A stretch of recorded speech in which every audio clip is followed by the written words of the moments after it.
Politics பேசுறான். Politics.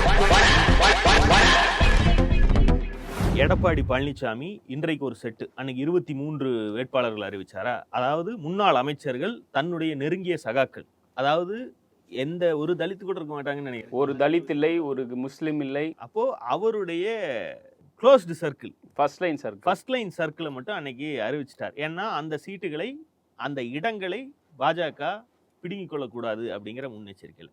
இப்ப அடுத்த வருஷம் இது 120 பேர் கிட்டத்தட்ட இல்லையா, செகண்ட் பேட்சையும் இன்றைக்கு அறிவித்திருக்கிறார். இந்த நேரத்துல இன்னைக்கு காலையில ஹிந்துவில் அண்ணாமலை ஒரு விச வேலை ஒன்றை பார்த்துவிட்டு அதிமுக கூடாரத்துல ஊடக சர்க்கிள்ல புலம்பிட்டு இருக்காங்க. அண்ணாமலையையும் அண்ணாமலையுடைய ஆதரவாளர்களையும் குதறி கொண்டிருக்காங்க. ஏன்னா 2 நாளா நடந்து கொண்டிருந்தது என்னன்னா, இந்த 27 காங்கிரஸோட ஒன்று கம்மியா இந்த 27 சீட்டுக்கு கொடுத்திருக்கக்கூடிய இடங்களை எல்லாம் பார்த்தா இதுல 1-2 கூட வெல்லுவதற்கான ஞான பிராப்தியே தெரியவில்லை. இதை வாங்கறதுக்கு தான் அண்ணாமலையை தலைவர் பதவியிலிருந்து தாட்டி விட்டு நயினாரை கொண்டு வந்து உட்கார வச்சு இத்தனை வேலை பார்த்தீங்களா. இந்த நயினாருங்கிறவர் யார்? துரந்தர் படத்தில் ரன்வீர் சிங் எப்படியோ அப்படி ஒரு ஸ்பை, அதிமுகவுடைய ஸ்பை அப்படிங்கிறத அந்த ஆள் காமிச்சிட்டாரு. நல்லா இனிமேல் சாணக்கியா அப்படின்னு அமித்ஷாவை சொல்லாதீங்க, எடப்பாடியை சொல்லுங்க அப்படின்னு வார் ரூமுடைய தீவிர வலதுசாரிகள், பாஜகவுடைய தீவிர பற்றாளர்கள்லாம் அவங்க சொல்றதுல ஒரு நியாயம் இருக்கு. 2024 தேர்தலில் 72 இடத்துல பிஜேபி 2வது இடம் வந்துச்சு. அசம்பிளியா கன்வெர்ட் பண்ணோம் அப்படின்னா அதுல 6 சீட்டு தான் கொடுத்துருக்காங்க பிஜேபிக்கு. மிச்சம் எல்லாத்தையும் பழனிசாமியே எடுத்துக்கிட்டாரு. அந்த கடுப்பு ஒன்று. அதாவது குறிப்பா வட மாவட்டங்கள்ல சென்னை தொகுதியாக இருக்கட்டும், தென் சென்னை பாராளுமன்றத்தில் நல்லா வாங்கியிருந்தாங்க, 2வது இடத்துல நிறைய இடத்துல வாங்கியிருந்தாங்க. அதே மாதிரி திருவள்ளூர் தொகுதியில் 6 தொகுதியிலுமே, சட்டமன்ற தொகுதியிலுமே 2வது இடம் பாஜக. இப்படி இருக்கும்போது இதுல எதையுமே அவங்க ஒதுக்காம ரொம்ப தெளிவாவே அவங்க எடுத்துட்டாங்க.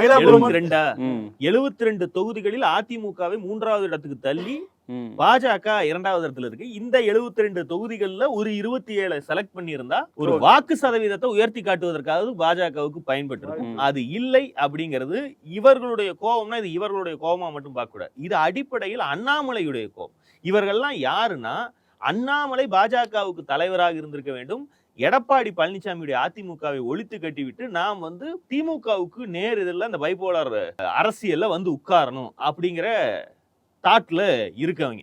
இவர்கள் புலம்புகிறார்கள் என்றால் இதற்கு பின்னணியில் எது இருக்குங்கிறத இந்த கட்டுரை தெளிவா சொல்லிடுது. அண்ணாமலை இதை சொன்னார்னு தான் போடல, ஆனா அண்ணாமலை வட்டங்கள், அண்ணாமலை ஆதரவு வட்டங்கள், அண்ணாமலையை சுற்றி இருப்பவர்கள் சொன்னார்கள், பார்த்தவர்களை கேட்டோங்கிற அடிப்படையில இந்த செய்தி எழுதப்பட்டிருக்கிறது. அதாவது அதிமுகவுக்கு ஒதுக்கிய தொகுதிகளால் அண்ணாமலை அதிருப்தியில் இருக்கிறார்.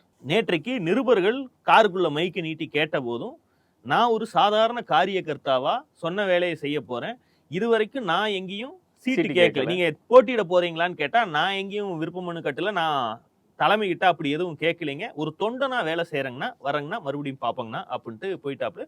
மூஞ்சியில எள்ளும் கொள்ளும் வெடிக்குது. அவங்க ஆள் அதிருப்தியில் இருக்காருன்னு அப்பவே தன்னுடைய ஆதரவாளர்களை வச்சு சமூக வலைதளங்கள்ல பேச வச்சிட்டாங்க. அதே விஷயம்தான் மீண்டும் எழுத்துப்பூர்வமாக நாளிதழ்கள்ல வர வைக்கப்படுகிறது. இது அடிப்படையில் ஒரு பொட்டி செய்தி. அண்ணாமலை அதிருப்தியில இருந்தா ஆத்தோட சீராடி அந்த மாதிரி போக வேண்டியதுதான். ஆனா இதை ஒரு செய்தியா மாத்துவது அப்படிங்கிறது இவர்களை தூண்டி விடுவதற்காக அண்ணாமலை செய்யக்கூடிய வேலை. இதுல இன்னொரு விஷயம் என்னன்னா, இந்த புண்ணுல சிலை இருக்கிற மாதிரி அண்ணாமலையே கடுப்புல இருக்கேன். வானதி அண்ணாமலை கண்டிப்பாக தமிழ்நாட்டில் ஏதாவது ஒரு தொகுதியில் போட்டியிட வேண்டும், ஏதாவது என் அன்பு வேண்டுகோள் அப்படின்னு அந்த அம்மா. கோவை அந்த அம்மா தொகுதியிலே போட்டி போடலாமா? அந்த அம்மா தான் வடக்கு போயிருச்சு, தெற்கு விட்டுட்டு அந்த மாதிரி புலமே இருந்துருச்சு, தெற்கு இருந்து வடக்கு போயிருச்சு. இப்ப என்னன்னா அந்த அம்மா சொல்லியிருக்காங்க, இப்ப அண்ணாமலை கண்டிப்பா ஏதாவது ஒரு தொகுதியில் தமிழ்நாட்டில் போட்டியிடணும். அப்படிலாம் நமக்கு காரியகர்த்தாக்கெல்லாம் இந்த தொகுதி அந்த தொகுதியெல்லாம் கிடையாது, எங்க சொன்னாலும் நிக்கணும் அப்படின்னு சொல்லி நேற்று கிணத்து கடவுளனா பாஜக ஆதரவாளர் ஒருத்தர் சூசைட் முயற்சியே பண்ணியிருக்காரு. இன்னொன்று என்னென்ன தெரியுமா, ட்விட்டர்ல எழுதுறாங்க அவங்க வார் ரூம், இது நல்லா பார்த்துக்கடா, இதுதான் ஏடிஎம்கேவோட கடைசி சிஎம் கேண்டிடேட், இனிமேல் ஏடிஎம்கேலேருந்து யாரும் சிஎம் கேண்டிடேட்டே இருக்க முடியாது அப்படியெல்லாம் சபிச்சுக்கிட்டு இருக்கானுங்க. அவனுங்க ஒரு பக்கம் தேர்தலுக்கு 1 மாசம் தான் இருக்கு, இது வரைக்கும் திமுகவுடைய அமைச்சர்கள் மேல இடிய ஐடிய சிபிஐ எல்லாம் ஏவாம இருக்காங்க, இவங்கள நம்பி கூட்டணி வச்சோமே, இவங்களுக்கு என்ன ஓட்டு இருக்குன்னு நம்பியா நம்ம கூட்டணி வச்சோம்? இவங்க கூட கூட்டணி போனோம்னா அனுப்புவாங்க, 4 அமைச்சர்களை ஜெயிலுக்கு அனுப்பலாம் நம்பி போனோம், கடைசியில இப்படி ஆக்கிட்டாங்களே. அப்ப இவங்க போன நேரத்துக்கு சுப்ரீம் கோர்ட் வரைக்கும் சிபிஐயும் இடியும் குனிய வச்சு நீ சொல்லிட்டு போயிரோடா, அங்க போய் குத்து வாங்குறது நான் இல்லைன்னு அவங்க கேக்குறாங்க. இப்படி அவர்களுக்குள்ளேயே மாத்தி மாத்தி ஃப்ரெண்ட்லி மேட்ச் போட்டுக்கொண்டு, அவர்களுக்கு எல்லா பக்கமும் ஃப்ரெண்ட்லி மேட்ச் தான் ஓடிட்டு இருக்குன்னு வைங்க. அப்புறம் அந்த செய்தி துணுக்கு கடைசியில என்ன முடியுதுன்னா, நான் பிரதமர் நரேந்திர மோடிக்கும் மத்திய உள்துறை அமைச்சர் அமித்ஷாவுக்கும் விசுவாசமாக இருப்பேன். அப்ப பாஜக கட்சிக்கு விசுவாசமா இருக்க மாட்டேன். நயினார் சொல்லுவதை எல்லாம் கேட்க இல்ல. நேத்து வந்து உச்சகட்டத்துக்கு போய் திருப்பி வந்து அண்ணாமலை தனி கட்சி தொடங்கணும், தனி கட்சி தொடங்கி விஜயோட அலையன்ஸ் வைக்கணும், அதுதானே பிளானே. அடிக்கிற வரைக்கும் அடிச்சாச்சு, தனி கட்சி ஆரம்பிக்கதான் பிளான். இவங்க வந்து அதை வந்து ஐடியாவா சொல்லி தராங்க. பஞ்சா சங்கர் வந்து கட்சியை விட்டு நீ போடா, அதிருப்தியில் இருந்தா நான் சொல்றேன் கட்சி விட்டு போடா. அவன் எங்க இருக்கான் முதல்ல, எங்க இருக்கான்னு தெரியல. அவன் அல்ல கை ஒருத்தனை போலீஸ் புடிச்சு வச்சிருச்சான். நான் ரொம்ப ஃபார் அவே இருக்கேன். அவனுக்கு யாரோ பெயில் 25,000 ரூபாய் எடுத்து விடுங்க, 25,000 கட்டுங்க.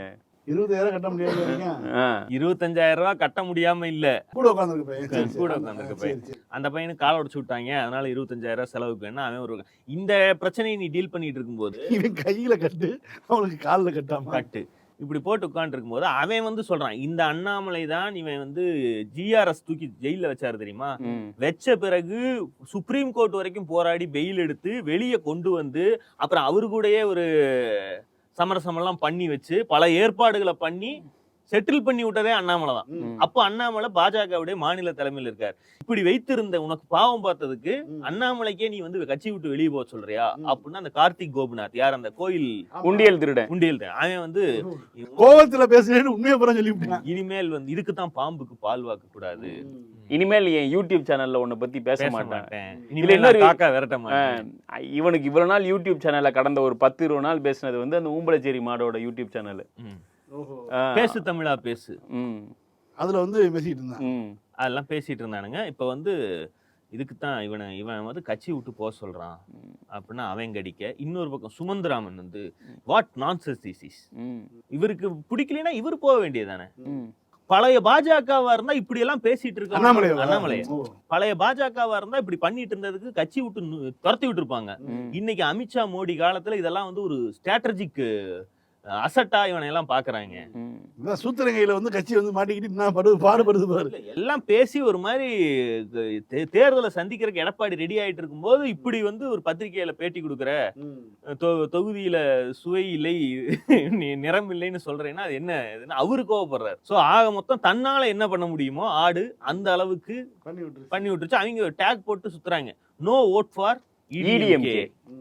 இடிஎம்கேனா எடப்பாடி டிஎம்கே, அதுக்கும் இல்ல பாஜகவுக்கும் இல்ல. பாஜக நாசமா போட்டும், அண்ணாமலை இல்லாத பாஜக அழிந்து போகட்டும், மூக்க சிந்தி உடைச்சு விட்டுட்டு அவங்க ஒரு பக்கம் போயிட்டு இருக்காங்க. நீங்க சொன்ன மாதிரி தவக்கன்ஸும் கேக்குறாங்க, அவனுங்களும் விரும்பி கேக்குறாங்க. ஆதவ் அர்ஜுனா நல்ல பவர்ஃபுல்லா இருக்காப்ல, இந்த பக்கம் ஆதவ் அர்ஜுனா, அந்த பக்கம் அண்ணாமலையும் வந்து நம்ம கூட சேர்ந்துட்டா யாருக்கு அந்த பக்கம் இதே இந்த ஒரு ப்ராடு கிட்ட சிக்கியே சீலவரி வாங்கிட்டு இருக்கிறது 10ல. அண்ணாமலையும் வந்தா வரலட்டும், நான் தப்பு ஒண்ணும் இல்ல. சேர்த்தீங்கன்னா என்னன்னா பறக்கிற பிளைட்ல இந்த படம் வந்துச்சுல அனிமல்ல வந்து கல்யாணம் பண்ணோன்னா ஃபர்ஸ்ட் நைட்டையே வந்து பிளைட்ல தான் நடத்துவான். ஓடுற பிளைட் ஆட்டோ பைலட்ல போட்டுட்டு பின்னாடி கப்ளிங்ஸ் அடிப்பான். அந்த வீடியோ வந்துருந்தா அவங்க அண்ணனது. இவனை கட்சியில நீ சேர்த்துனீனா, ஆனா இது வந்து அதிர்ச்சியா இருக்கக்கூடியது நமக்கும் விஜய்க்கும் தான் இருக்கும். இவனுங்க என்னன்னு பாப்பானுங்கன்னா, இது நாங்க பார்த்து ரொம்ப வருஷம் ஆச்சு, இதுக்கு தாண்டா ஏங்கிக்கிட்டு அதுக்கு நான் காத்துன்னு இருக்கேன் அப்படின்னு. இதை இப்படியே தியேட்டர்ல ரிலீஸ் பண்ணனா 2000 கோடி கலெக்ஷன் கிடைக்குமா அப்படிங்கிற அளவுல இவனுங்க யோசிப்பாங்கிறதுனால அது பிரச்சனை இல்லை. ஆனா நல்லா தான் இருக்கும். இந்த பக்கம் ஒரு டைனோசர் வாய், டிஸ்கவரியில ஒன் பிளானட்னு ஒரு டாக்குமெண்ட் இருக்கு, அதுல ஒரே மூதாதையிலிருந்து தோன்றிய 2 வித டைனோசர்கள். இந்த பக்கம் புசிக்கு இடம் இல்லாம போயிடும். இவனுங்க 2 பேரும் சுத்தி நின்னானுங்க. இவன் வில்லிவாக்கத்துல ஒரு அறநிலையத்துறை கோயில் இடத்துல மண்டபத்துல வந்து இது போட்டிருக்காங்க, ஆபீஸ் போட்டிருக்காங்க, பர்மிஷன் பணிமனை. அதுக்கு வந்து பர்மிஷனே வாங்கல. இன்னைக்கு ஜிசிசி கமிஷனரும் சொல்லிட்டாரு, ஏங்க வெறும் பேப்பரை கையில கொடுத்தா எப்படி அனுமதி தர்றது, காரி மட்டும் தான் துப்பலையே தவிர மீதி இல்ல இவனுங்க 1.5 வருஷமா திமுக எங்களை தடுக்கிறது, எங்களை பிரச்சாரம் பண்ண விடாம பண்ணுது, எங்களை வெளியே வர விடாம பண்ணுதுன்னு பண்ணிட்டு இருக்கு. அத்தனை ஓலாவும் இப்போ உடஞ்சு தொங்கிட்டு இருக்கு. இவனுங்க தேர்தல் கமிஷனுடைய கட்டுப்பாட்டில் இருக்கக்கூடிய தமிழ்நாட்டில் அதனுடைய நிர்வாகத்தில் இவங்க எப்படி தற்குறித்தனமா நடந்துக்கிறாங்க, நடத்தை விதிகளுக்கு உட்படாம உரிய அனுமதி வாங்காம என்னென்ன கூத்து பண்ணிட்டு இருந்தாங்களோ இதையெல்லாம் கடந்த 2 வருஷமா இவனுங்க தமிழ்நாடு அரசோடு பண்ணிட்டு இருந்தானுங்க. அவங்க பாவம் பார்த்து இவனுங்க வேற மீடியால வந்து ஒப்பாரி வச்சு தொலைறானுங்களேன்னு எல்லாத்தையும் பண்ணி கொடுத்தது இன்னைக்கு அவனுங்களுக்கு ஆப்பா வந்து முடியுது. இப்பவும் அவனுங்க என்ன சொல்றானுங்க, சேகர் பாபு தான் வந்து எங்களை தூக்கு. ஏன் சேகர் பாபுக்கு வேலை இல்லையா? இல்லை இன்னொன்று திமுகவுடைய சதவீதம் திமுகவே கோட் ஆஃப் கான்டக்ட் உள்ள வந்துருச்சு. அரசு வந்து திமுகவின் கட்டுப்பாட்டில் கிடையாது, பேருக்கு தான் அவர்கள். இதை வந்து நானும் நீங்களும் சொல்ல தேவையில்லை, நீ தானே சொன்ன. இன்னைக்கு 5:30 மணிக்கு மேல திமுகவுக்கு ஒரு பவரும் இல்ல. எங்க அண்ணன் எங்க நினைச்சாலும் போலாம், எங்க வேணாலும் வரலாம், எத்தனை மணிக்கு வேணாலும் இப்ப புறவாசல் வழியா ஓடலாம், யார் வீட்டுக்கு வேணாலும் போலாம். இனிமேல் என்ன ஆக போகுது பாரு அப்படின்னு சம்பவம் உறுதி அப்படின்னு நீ தானே சொன்ன, பவரே இல்லைன்னு. அப்புறம் இப்ப வந்து சேகர் பாபு என்னை தடுத்து விட்டார் அப்படின்னா, நீ அறநிலைத்துறை சார்பில் இருக்கக்கூடிய ஒரு மண்டபத்துக்கு அது கேஸ் நடந்துட்டு இருக்கா, கோர்ட்ல இருக்கா, அனுமதி வாங்கணும்னு சொன்னாங்கன்னா இதெல்லாம் நீ பார்த்துட்டு தான் பண்ணணும். இப்ப இதெல்லாம் நீ பண்ற, அதாவது தான் பொண்டாட்டி டைவர்ஸ் நோட்டீஸ் அனுப்பிச்சதுக்கே திமுக தான் காரணம்னு சொன்ன நீ இந்த மாதிரி தேர்தல் நடத்தை விதிகள், தேர்தல் ஆணையம் சொல்ல விதிக்கக்கூடிய கட்டுப்பாட்டுக்கெல்லாம் திமுக மேல பழி போடுறதுல ஒரு பெரிய ஆச்சரியம் ஒண்ணும் இல்லை. நீ இப்படித்தான் இருப்பேன்னு வச்சுங்க. இன்னைக்கு வந்து ஏதோ ஒரு ஹோட்டல்ல நுங்கம்பாக்கத்துல தாஜ்ல வந்து வேட்பாளர் அறிவிக்க போறோம்னு சொல்லி 50 போலீஸ், 2 இன்ஸ்பெக்டர், எஸ்ஐ எல்லாத்தையும் பந்தோபஸ்துக்கு கேட்டிருக்காங்க. எல்லாரையும் அனுப்பி விட்ட பிறகு போலீஸுக்கு தகவலையே சொல்லாம, அதாவது ப்ரோக்ராம் கேன்சல்னு தகவலையே சொல்லாம இவனுங்க பாட்டுக்கு மயிறு போச்சு பனையூர்ல படுத்துட்டானுங்க. போலீஸ் வந்து தாஜ்ல வெயிட் பண்ணிட்டு எங்க இந்த காணோன்னு பார்த்துட்டு காரி துப்பிட்டு கிளம்பி போகுது. இதை ஒரு தொடர்ச்சியா இது ஒரு வேலையாவே இவனுங்க பண்ணிட்டு திரியிறானுங்க. அதாவது அடிப்படை ப்ரொசீஜரே என்னன்னு தெரியல. முறையா தேர்தல் சந்திக்கிறாங்க. வெப்சைட் ஒன்று இருக்குடா, அதுல அப்ளை பண்ணணும். 48 மணி நேரத்துக்கு முன்னாடி நீங்க அப்ளை பண்ணாதான் அதை நாங்க வந்து இல்ல இதுல பரிசீலிக்கணும்னு சொல்றாரு. புசி ஆனந்த் ஒரு முன்னாள் எம்எல்ஏ, செங்கோட்டையன் தொடர்ச்சியான எம்எல்ஏ, இவங்க எல்லாம் கூட வச்சிருக்காங்கல்ல. இல்ல இந்த தற்குறி வந்து எலெக்ஷன் மேனேஜ்மெண்ட்டுக்கு தானே வந்து பொதுச் செயலாளர். ஆமா, இது கூட உனக்கு தெரியல, நீ இருக்குன்னு கேட்பாங்க. அவன் இன்னொன்னு, அந்த அப்துல் கலாமுடைய அசிஸ்டன்ட், அந்த பர்னிச்சர் ரொம்ப நாளா உடைபட காத்திருந்த வெடிக்க காத்திருக்கும் வெடிகுண்டும் வாங்கல, அது மாதிரிதான் வெயிட் பண்ணிருந்துச்சு. அவர் என்ன பண்ணி விட்டாருன்னா, ஏதோ ஒரு யூடியூப் சேனல்ல இந்த விஜய்க்காக புலம்புவதில்ல, விஜய்க்காக வெறிபிடித்து திரியக்கூடிய ரசிகைகளை எல்லாம் பாலியல் தொழிலாளிகளோடு கம்பேர் பண்ணி விபச்சாரிகள் அப்படின்னு விமர்சனம் பண்ணி விட்டார். புருஷனை விட எனக்கு விஜய் தான் பிடிக்கும். எனக்கு புரியல, புருஷனை விட விஜய் தான் பிடிக்குங்கிறது ஒரு ஸ்டேட்மெண்ட், அதை சொல்லுவதற்கு எல்லாருக்கும் உரிமை இருக்கு. அதுல இவர் விமர்சிக்கிறதுக்கு என்ன இருக்குன்னு எனக்கு தெரியல. 2வது, குழந்தைங்களை கொண்டாலும் பரவாயில்ல, நான் விஜயை பார்க்க போவாங்கிறது பைத்தியக்காரத்தனம், சைக்கோத்தனம். இதை விமர்சிக்கிறதுக்கு என்ன கெட்ட வார்த்தையில கூட விமர்சித்து போங்க. இதை தூக்கிட்டு வந்து ஒரு பாலியல் தொழிலாளிகளோடு கம்பேர் பண்ணுவதற்கு என்ன, அவர்களை அவமானப்படுத்தக்கூடிய செயல். 3வதா இவர் சொல்லக்கூடிய பாயிண்ட் என்னன்னா, நாங்க தங்கச்சியாவும் இருந்தோம், அக்காவாவும் இருந்தோம், பொண்டாட்டியா கூட இருந்துட்டு போறோமே அப்படின்னு இதை சொல்லுவதுக்கு தான் அவர் வந்து அந்த பதத்தை பயன்படுத்துறாருன்னு வைங்க. இப்படிப்பட்ட ஒரு தமிழ்நாட்டுல இப்படி ஒரு தற்கொலை கூட்டம் இருக்கு அப்படின்றத காமிச்சு கொடுத்ததுக்கு விஜய்க்கு நம்ம நன்றி சொல்லணும். புருஷன் எனக்கு தேவையில்லை, எனக்கு விஜய் தான் வேணும்னு சொல்ற விபச்சார கூட்டம். எங்க வீட்டுக்காரோட எனக்கு விஜய் தான் பிடிக்கும், எங்க வீட்டுக்காரோட எனக்கு விஜய் தான் பிடிக்கும். விபச்சார கூட்டம். அண்ணாவாகவும் இருப்போம், தங்கச்சியாவும் இருப்போம், அக்காவாகவும் இருப்போம், பொண்டாட்டியாவும் இருப்போம்னு சொல்லக்கூடிய ஒரு விபச்சாரிகள் நிறைந்த, பொண்டாட்டியா கூட இருந்துட்டு போறோமே, பொண்டாட்டியா கூட இருந்துட்டு போறோமே, சிறப்பான ஆள் நீ, எங்க தளபதிக்கு நாங்க நிப்போம். ஒரு விபச்சாரிகள் நிறைந்த ரசிகைகள் இருக்கக்கூடிய ஒரு தற்கொலை கூட்டம் இங்க இருக்கு. இந்த பதத்தை பயன்படுத்தக்கூடாது, இது ரொம்ப தப்பான விஷயம். இது யார் பண்ணாலும் சமூகம் வந்து அதை ஏத்துக்காது. தமிழ்நாடு மாதிரியான ஒரு மாநிலத்தில் ஒரு பொது வெளியில, அதுவும் அரசியல் விமர்சகர் அப்துல் கலாமுக்கு அசிஸ்டண்டா இருந்தவரெல்லாம் நீங்க சொல்லிட்டு இப்படிலாம் பேசிட்டு போக முடியாது. அதுக்கு கடுமையான கண்டனங்கள் வரும். இது கண்டனங்கள் வர்றதெல்லாம் ஒரு பிரச்சனை இல்லை. நான் விஜய் அவர் சொல்றாரு கண்டனம் வந்தாலும் பரவாயில்ல, தெரியும் என் கருத்து. அப்ப நீங்க தான் அதை ஃபேஸ் பண்ணிக்கணும். இவனுங்க என்ன பண்றானுங்கன்னா, அவரு எனக்கு தெரிஞ்சு இப்படி ஒருத்தர் இருக்காருங்கிறதே அப்துல் கலாம் உயிரோடு இருந்த வரைக்கும் யாருக்குமே தெரியாது. இவருடைய அடையாளம் என்பதே நான் அப்துல் கலாமுக்கு அசிஸ்டன்ட், ஆலோசகர்ங்கிறது மட்டும்தான். இதைத்தானே அவர் எல்லா பக்கமும் சொல்லியிருக்காரு. எப்படி பிரபாகரின் வாரிசு நான் சொல்லிருக்கானோ அந்த மாதிரிதான் இது. இன்னொரு வருஷம் நிறைய போட்டோ எல்லாம் காட்டியிருக்காரு, அவர் கூட ஒரே ஒரு போட்டோ தான் காட்டியிருக்காரு. அது இருந்துட்டு போட்டோம். இவர் இதற்கு முன்பு மையம்ங்கிற கட்சியில இருந்தார், கமலஹாசனுடைய கட்சியில இருந்தார். அதற்கு முன்பு ரஜினிகாந்த் கட்சி ஆரம்பிப்பதாக சொன்ன காலத்தில் அவருக்கு நெருக்கமா இவர் எந்த இடத்துல திராவிட இயக்க மேடைகள்லயோ திமுகவுடைய ஆதரவாளராகவோ பார்க்கப்பட்டாருன்னே தெரியல. இவர் இப்போது விஜயை எதிர்க்கிறார், விஜயுடைய அரசியலை எதிர்க்கிறாருங்கிறது அவருடைய தரப்பு. அதான் நான் சொல்றேனே, பொண்டாட்டி டைவர்ஸ் கேஸ் கொடுத்ததுக்கே திமுக தான் காரணம். பொண்டாட்டி திமுக காரி ஆக்கணவன் நீ இந்த அப்துல் கலாம் அசிஸ்டன்ட திமுக லேபிள்ல சேர்த்து விடுவதற்கு கொஞ்சம் நீ தயக்கப்படவே மாட்டாங்க. இப்ப பாண்டேவை நம்ம வந்து திமுக ஆதரவாளர்னு சொல்ல முடியாது. பொன்ராஜும் அதே மாதிரி தான். பொன்ராஜும் பாண்டேவும் சிஎம்மோட பர்த்டே ஃபங்க்ஷன்ல பேசினாங்க. அது ஒரு போட்டோ வச்சுட்டு வந்து மாட்டை கட்டுற மாதிரி கட்டிட்டாங்க. இல்ல இவனா வந்து பெண்களுக்கு எதிராக விஜய் பேசலாமா? நீ என்னோட ஸ்கிரீன்ஷாட் வேற எடுத்து போட்டிருக்காங்க. சரி, நீ அது இதுல மாட்டினேன்னு தெரியல. ஆனா ஒரு விஷயம் என்னன்னா, கார் எடுத்துக்கிட்டு டிஜிபியை பார்க்க வராது. இப்போ எங்கடா போச்சு உங்க கூட்டம்? நான் வெளியில வந்தா கூட்டம் வந்துடும் அதனால வந்து நான் அப்படி இப்படின்னு சொல்றீங்களே. ஒருத்தர் வந்து இறந்து போயிருக்கான், உன்னை பார்க்க வந்தவன் அவன் வீட்டுக்கு கூட போகல. மாவட்ட செயலாளர் செத்த அளவுக்கே போலீங்க.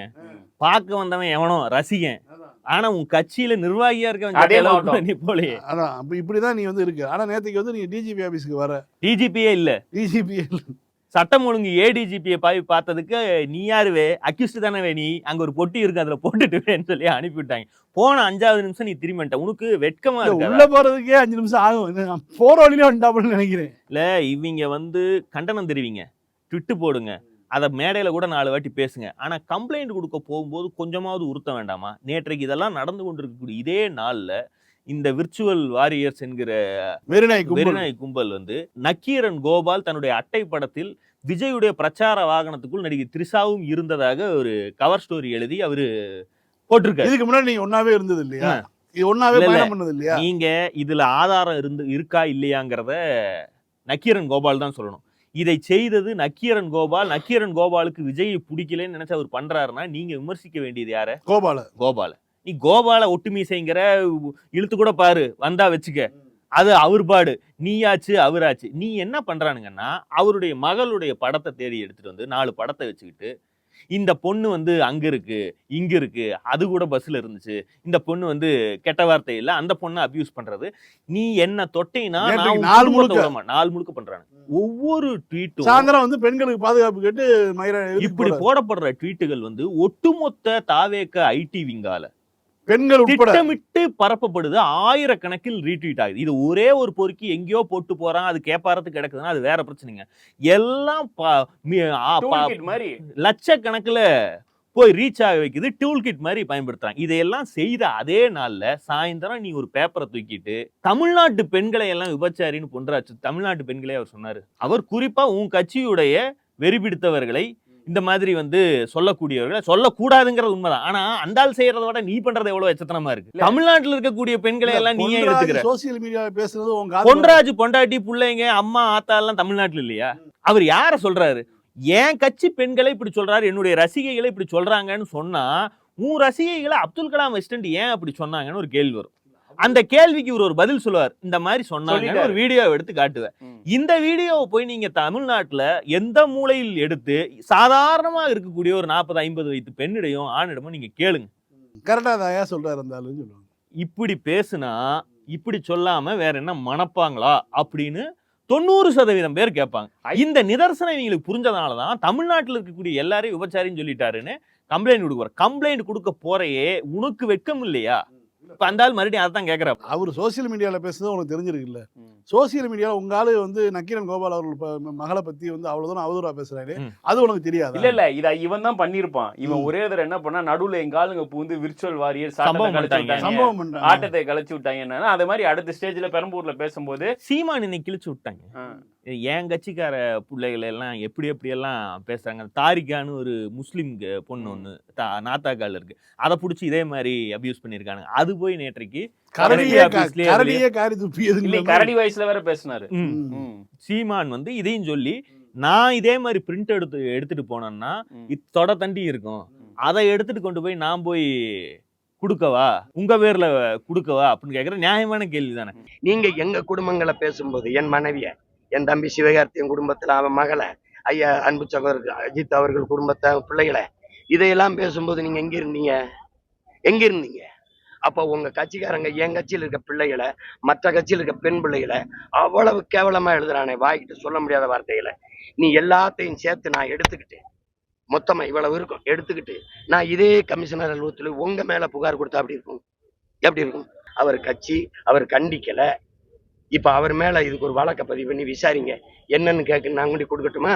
அதாவது சோசியல் மீடியாவில் நடக்கும், நான் அதெல்லாம் கண்டுக்க மாட்டேங்கிற வரைக்கும் பிரச்சனை இல்லை. ரொம்ப செலக்டிவா ஏதோ இவரை சுத்தி இருக்கவங்க எல்லாம் வந்து ரொம்ப புனிதமானவர்கள் மாதிரி. காலம் ஒரு கண்ட்ரோல் அப்படிங்கிற மாதிரி இல்ல சீமான் வந்து இவ- நல்லவன் ஆக்கி இவன் பேச வச்சிருக்கான் பாரு. விஜய பத்தி, விஜய முதல்ல ஒரு நடிகை வீட்டை விட்டு வெளில வர சொன்னுங்கன்னு சொன்னது நயினார் நாகேந்திரன்.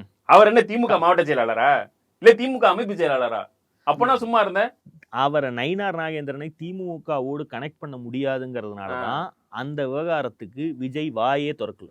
இப்ப வரைக்கும் தன்னுடைய தோழியான த்ரிஷாவை பற்றி நயினார் நாகேந்திரன் சொன்னதற்கு தாவேக்காவோ விஜயோ இதுவரை கருத்தே தெரிவித்ததில்லை. இது மாறி நடந்திருந்துச்சுன்னா, பாஜக இல்லாம வேற ஏதாவது கட்சியில் நடந்திருந்துச்சுன்னா அதை திமுகவோடு கனெக்ட் பண்ணி இதே மாதிரி டிஜிபி ஆபீஸுக்கு ராத்திரியில கம்ப்ளைண்டோட வருவதற்கு இந்த ஆளு தயங்கி இருக்க மாட்டான். ஆமா.